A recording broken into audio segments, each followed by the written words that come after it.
So if you were going to give your top 5 features for the audio limited system, what would they be? Oh my goodness.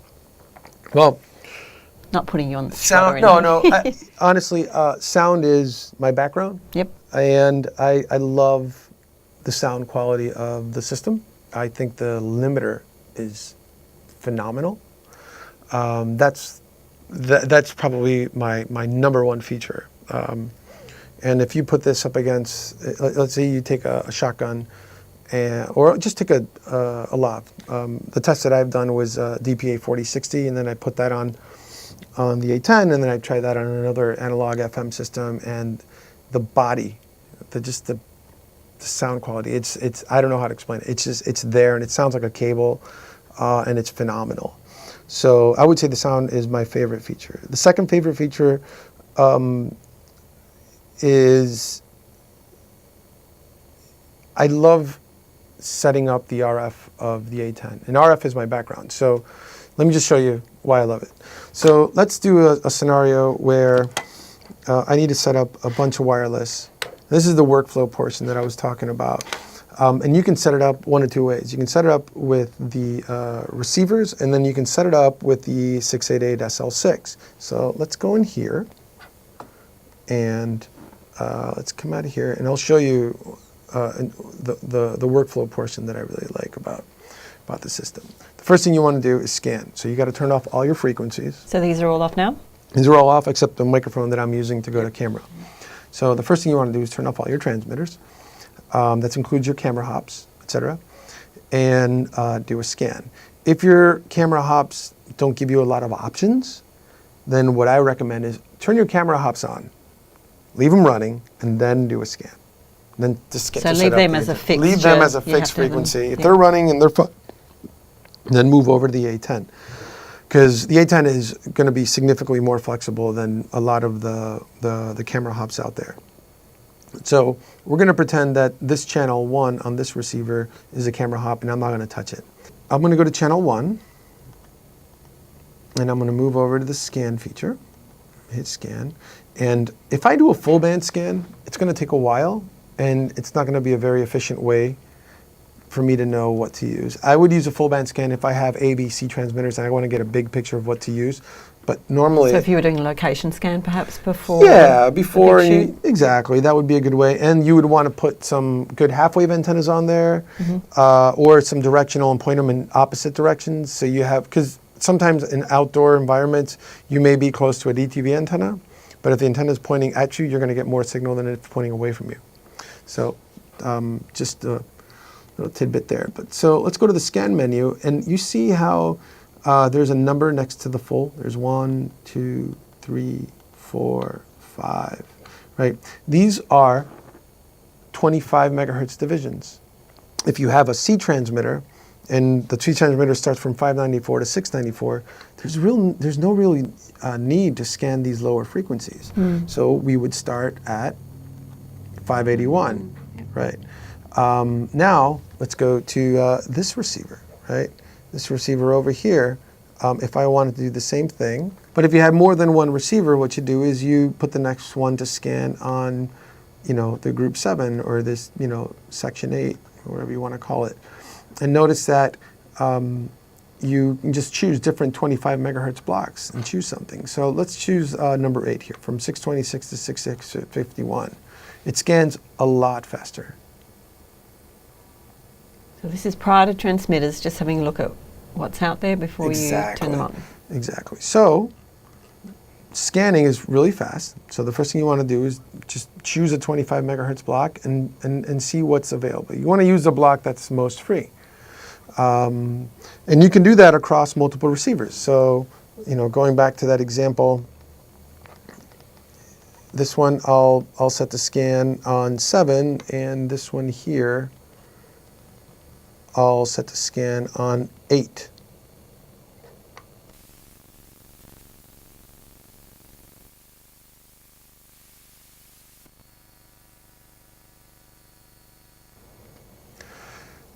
Notice that when you scan, you lose audio. So, however, this group seemed to be more clean than that group. I can move this cursor around from top down. And notice that as I move the cursor, it tells me not only the frequency, it increments in 20, and 200 kilohertz, but then the TV channel and the sub-channel is also telling you what that is. So let's just say that for this case, TV channel 40, sub-channel 01, all the way to 06, all these frequencies are relatively cleaner than the other frequencies. So what I'm going to do is I'm going to start with 4001, and I'm going to go to set. And the moment I hit set, notice that 4001 is that frequency. So I do a scan. Sorry, 4001 is what you're calling. 4001 is the frequency that I set this at the moment. So I do a scan, and then I scan within the bandwidth of my transmitter to save time, and then I choose the TV channel that's the most open. So leads me to the next thing. You're probably wondering, what is 4001? Well, in other wireless brands, the first number is either a bank or a group. And this one we call it a TV channel because all the frequencies in 40 fall under TV channel 40. And if you know that 40 is open, then use it. If you go to a city in Australia that 40 is occupied, don't use 40. You can go to 39. Wow. That's what that 40 means. So it's super intuitive. And that workflow is one of my favorite features. So if I go to the sub-channels, every channel here falls under TV channel 40, and all these frequencies are clean because I looked at it in the scan. So there's another thing that I also like is there's a feature where this asterisk shows up on the screen. And I've never found a wireless system to tell you, hey, you're making a mistake when you're coordinating a frequency. And the mistake can be as innocent as you got to program this in 656.250 and then you put in 656.225. So just fat finger mistake. It's just a fat finger mistake, exactly. And I got fat fingers, so go figure that out. So in this case, that asterisk turns on, and notice that 4010 Whereabouts is it? is 625.825, but then 4010 is also 625.800.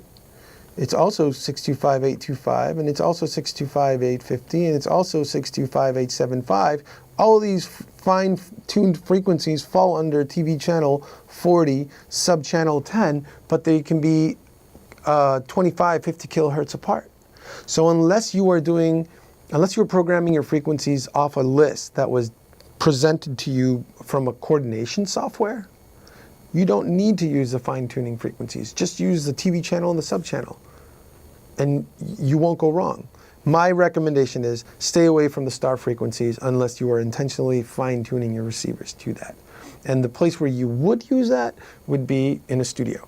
So let's say you go to shoot in a studio and you have rack mounts of wireless and ears and IFBs and comms, and you got 50 channels running, and you walk in with your bag of 6, they're going to hand you a piece of paper. These are the frequencies you're going to use. That's where you use the frequencies to fine-tune, and you can ignore the asterisk.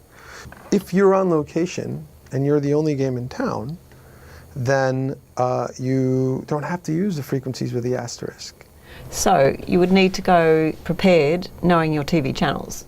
Yes, or use a scan if you don't know what's on the air. So I love that. That's one of my favorite features. Not only does it tell you that, hey, your frequencies, you may be making a mistake, but then when you are using it, that error correction light tells you how far away you can go, or if you got something on the air that's stepping on your frequency. And I've never seen that before in wireless. That's awesome. So number 3. Number 3 feature, and as a purist, the transmitters have a recorder built in, and we show that through the SD card. And we showed it through, the time code menu and all that stuff. It's cool, but like if you do your RF right, then you don't actually need it. I know, but a lot of productions now they need it because are expecting it. And this is where I think it's a great feature to have, because let's say you're doing a reality show, unscripted dialogue, and you don't know who's going to say what. In a normal environment, you put all your faders up, right? and you're going to get the background noise of 8, 9, 12 open mics. Well, with the auto mixer, you set your levels right, and then the auto mixing does the guesswork, right? Well, the same way you don't know who's talking, you don't know who's going to pick up and go. And if production says, oh yeah, the talents are going to be here by the pool, you're like, great, set up your antennas, hit record and go, and then somebody takes off and walks off to the beach. You can't really predict that. And having the backup record in the transmitter is a great way to save that audio. And putting time code in. And putting time code in, yes. The next feature that I really like is also workflow oriented, and that is the Bluetooth app. The Bluetooth app works with iPhone and Android. What is the app? And the app is called A10TX Remote, I believe. And it's designed to give you control of your wireless transmitters. And I like it because it contributes to setup. So once you have your frequencies set up on the receivers, and you have your receivers programmed, then you turn on all your transmitters, and they'll show up like they do here on the phone. You can name the transmitters, so you can identify them. So if there's a transmitter without a name, you basically, you hit the information button, and then it tells you, oh, this is the transmitter that is being identified. You can tap into the transmitter's menu, then you can put the transmitter to sleep, and that's where a little moon comes up, so then it's sleeping, and then you can wake the transmitters up. So if you want to going to a break, you can walk up to your talent, and if you want to know how close or far away, you can get the Bluetooth meter changes color and range. Yeah. So if you're far away, it's red or it disappears, and then once you're in range, it goes blue. It tells you, if you're recording, so if you want to start recording, you just tap the record function. Let's see. No card. Really? Oh yeah, no, because there's a card, but there's nothing connected. You can throw in a pad. Oh, you know what? It needs to be refreshed. So let's try that again. Let's come in here. So you can put the transmitter to sleep. You can apply a 20 dB pad. You can adjust the gain on the transmitter. Notice that the gain sets right there. So one transmitter at a time? Yes, so control one transmitter at a time. If you had an iPad, though, you can't see. You can't control all of them at the same time. So you go in, got to take one at a time. Okay. So I'm going to take it out of record. You can adjust the RF output power, et cetera, et cetera. And I like this part. I like the fact that you can look at all the transmitters. And the name that you put on the transmitter, you can corroborate by hitting this button. It tells you, so it says boom 1, it's boom 1 there. And then when you record, boom 1, or the name of the transmitter, will show up in the folder name. So you're sitting at your cart, and you've got your iPad or similar tablet going, and you can adjust and you can fix tap on all every transmitter, adjust your frequencies, adjust your names, adjust all the settings from there. Turn it to sleep. Exactly. And then your assistant or your boom op can have the application and then walk up to the talent and put all the transmitter to sleep when you're taking a break. The next thing, one of the things that I really like is the integration of the wireless to the SL6 and into the A10 rack. Well, in this case, the SL6, you get super slot control. So I can walk into the RF menu. I can do a scan. I can zoom in, move the cursor around and say, look, there's some frequencies that are free over here, and I'm just going to hit the button. It's going to say, what channel do you want to assign that frequency? You want to assign it to channel 1. Yep. And then move this cursor over and say, what frequency do you want to assign that channel? I want to assign it to channel 2. And away you go. And if you back out of there, you'll see that this frequency is assigned here. And go to the channel 2, and that frequency is assigned there. Now, notice that those frequencies carry a star. So what I like to do, and the way I like to use this... Where was the star? Could you just go back that one step? Sorry? It's right there next to the 200. Okay. So what I like to do is I like to go to the scan. I'm going to go to channel 1. I like to go to the scan, zoom in. Sorry. Zoom in there. Move the cursor over. Choose a starting point. All right? And then come in here, and if I'm in TV channel 34, I'm just going to, let me choose, sub-channel 13. That's a little dirty. Let's move over to sub-channel 14. That's a little better. Maybe I can move over to sub-channel 20. That one's absolutely clean. And if that one's clean, then I can come over here and I can go to, what was that, 34? Sub-channel 18. And that's clean as well. So TV channel 34, sub-channel 18, TV channel 34, sub-channel 20, and that's how fast I was able to program very frequencies. fast.